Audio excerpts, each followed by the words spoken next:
What's good, meathead? Coach MANdler here, and today I'm going to deliver on yesterday's promise of sharing with you the 6 biggest mistakes I see people making with the kettlebell swing and how to quickly fix them so that you get some kick-ass results instead of some awful-ass back injuries. Before we jump into these 6 big boneheaded swing mistakes though, if you haven't done so already, please make sure that you subscribe and hit the alert icon so you're notified the second I drop new tutorials and workouts here that are designed to help you use kettlebells as a tool to look better naked, lift like a warrior, and ultimately live a more empowered and enriched life. It really does help me out and helps to assure that I can continue hooking you guys up with the killer-free content that you've come to expect and enjoy from me here. Now, without further ado, here are the 6 swing mistakes you need to fix right now, and as a bonus, my 4 favorite kettlebell swing variations to help keep you entertained and engaged with your training and give your body something new to adapt to so that you don't hit any of those sucky ass plateaus that get you so frustrated with your workouts. All right, guys, the first swing mistake I see people making is doing what I call the squat swing. All right, this is done by guys commonly coming right here, getting into essentially the squat position and initiating and performing the movements like they were a squat. All right, very simple fix here. Instead of initiating with the kettlebell directly underneath you and starting in this low, almost kind of 3/4 squat position, we want to bring the kettlebell out in front of us and hinge back so that we automatically are able to pull it into that proper hip crease and hinge based movement like it is. Remember, this is a hip crease hinge based exercise, not a squat movement. So in order to fix that, bring the kettlebell out in front of you and push your hips back so that you're hinging instead of squatting. All right, guys, the next mistake I see people making is doing what I call the stripper or stiff leg swing. What I commonly see is them initiating everything properly, but where they make a mistake is they allow their torso to drop to where it is almost parallel with the ground once the kettlebell is pulled into the hip crease. What happens with that, one of the dead giveaways, is the actual kettlebell itself moving below the path of the knees when you're bringing it back down into the hip crease. So one thing I'll tell you right now, if the ball of the kettlebell is going below your knees, your knee line here, this imaginary line, then you're making a mistake. So what I want you to do is focus on making sure that instead of doing it like this, you make sure to pull it in your hip crease like such. Have you noticed the difference? Hip crease, first down there. If you do it like that, that kettlebell during its path of the pendulum or the arc that it travels in is going too far low. It's going to force a drop in your spine and put a lot of stress on your lumbar spine area. I don't want to see that. I want to put the load primarily on your core, your upper back, your lats, and most importantly, your posterior chain, your glutes, your hamstrings. So in order to do that, make sure that you keep everything retracted and depressed with your scapula, and you focus on making this movement a hip hinge to the point where at the bottom, you keep it pulled in to that hip crease. All right, so big giveaway there. Like I said, that kettlebell is dropping below that knee line, you're doing it wrong. Pull it in your hip crease and that should fix it. All right, guys, the next common mistake I see people making with their double hand swing is doing what I call a limp wrist swing. What I see with this is really simple. Everything looks good until they reach the apex. Instead of having that neutral position with their arms where your wrist, your elbow, and your shoulder are all locked out in basically the same position you would be in a jab, you have that limp wrist position where your wrist is flexed. All right, that's not what we want. This is what it's going to look like. All right, see how it's my wrists are almost in that flex position. That is not what we want. In order to very simply fix that, just remember to keep everything nice and tight and in that neutral position where your wrists remain neutral, locked out in the same position you would be when throwing a punch, so that your wrist, everything from really your knuckle, wrist, elbow, and shoulder are in a complete alignment. So here's how it's supposed to look.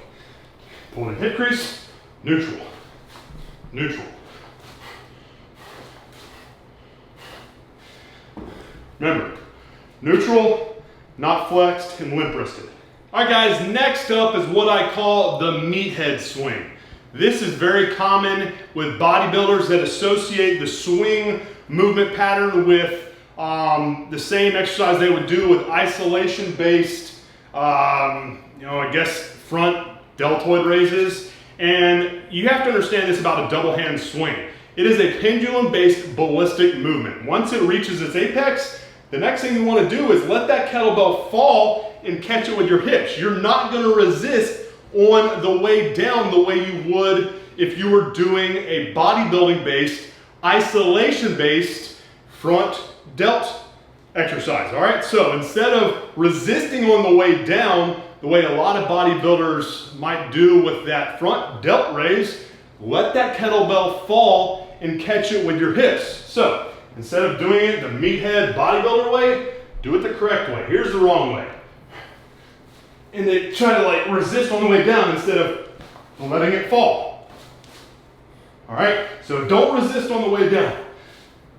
Just let that movement be that pendulum-based, arc-based movement where you drive it up, and once it reaches its apex, control the path by properly having your scapula positioned and pulling it in your hip crease while it naturally falls down from gravity. So don't muscle it, don't muscle it up, don't try to resist on the way down, drive it up and let it fall in its natural path with the proper scapular placement that we talked about during your setup.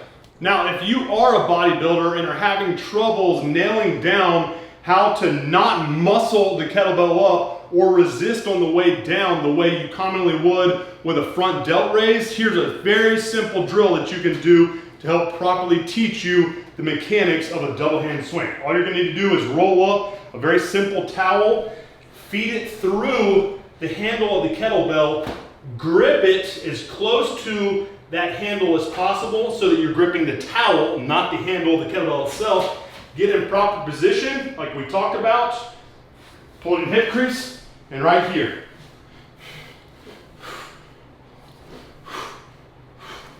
What that's going to do is it's going to prevent you from being able to fight the weight of that kettlebell naturally. So you will not be able to muscle it up. You have to rely on powerful hip contraction, or hip extension rather, to get the weight up, and you can't resist on the way down because it would be just extremely awkward. So great little drill if you're having troubles figuring out how to not muscle it up and not resist on the way down. All right guys, the next mistake I see people making with their swings isn't necessarily a mistake so much as it is a type of swing that I'm just not that big of a fan of. What I'm talking about is an American style or CrossFit style swing. If you don't know what that is, everything looks good, but what's different about this versus what's called a Russian style swing, where the kettlebell reaches its apex in this position here, you're adding almost like a shoulder flexion to where the apex of the kettlebell is right here overhead. Now, I'm not a big fan of that because God forbid you're doing a lot of reps, you get sweaty, and that kettlebell slips. It's either gonna drop right in front of you to where it possibly lands on your head, or maybe even behind you and hitting someone that's behind you. So here's how I look at it. The kettlebell swing, in my mind, is more of a ballistic hip hinge movement.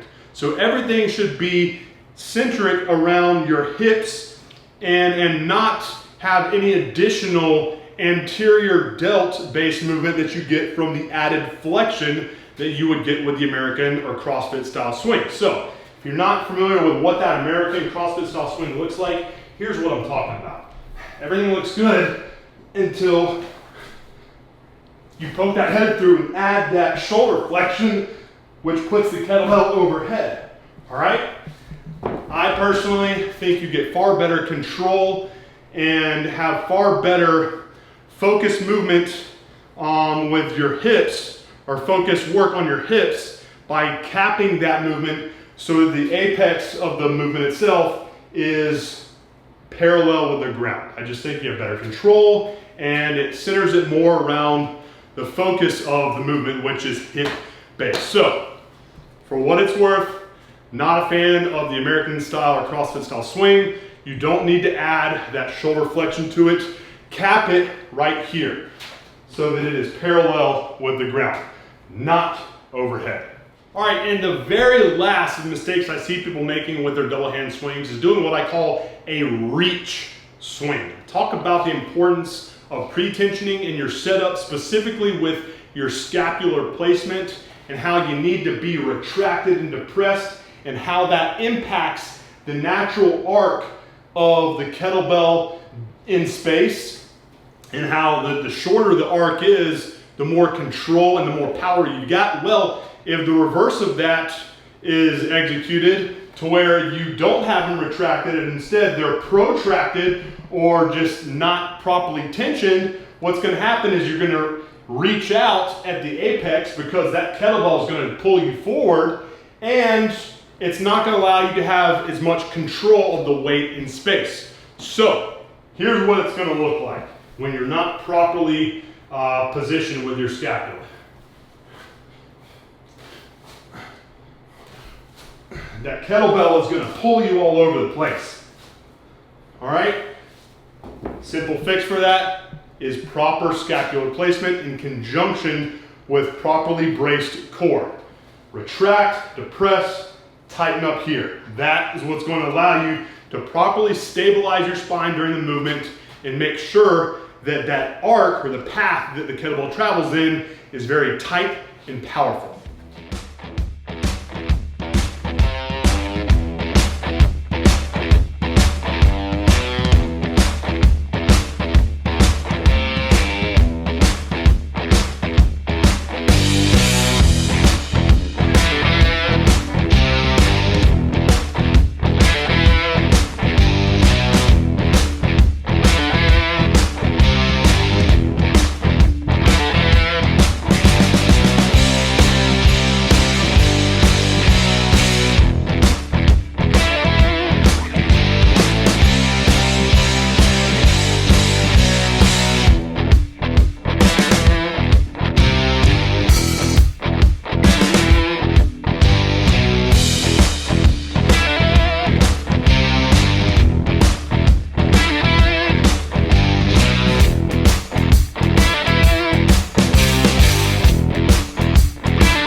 Hey man, thank you so much for checking out part 2 of this deep dive kettlebell swing tutorial. If you didn't get a chance to watch part 1, I definitely go back to the previous video and watch that next.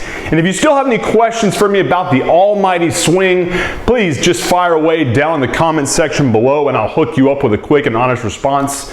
Now, if you enjoyed this 2-part swing tutorial series and want more content like this, teaching you all the little intricacies of lifting that truly do make a big difference with the results that you end up getting, then please make sure you hit the thumbs up button so I know I'm on the right track for hooking you up with the tools you need to achieve your specific training goals sooner rather than later. Subscribe and hit the alert icon so you're notified the instant I drop new tutorials and workout videos here every Monday, Wednesday, and Friday. And lastly, please let me know what other tutorials you'd like to see down in the comment section below. I always film content upon the requests that you guys make. So if you have any specific requests for future content or videos, please voice your opinion below and I'll do my part to share with you my honest opinion on that specific matter.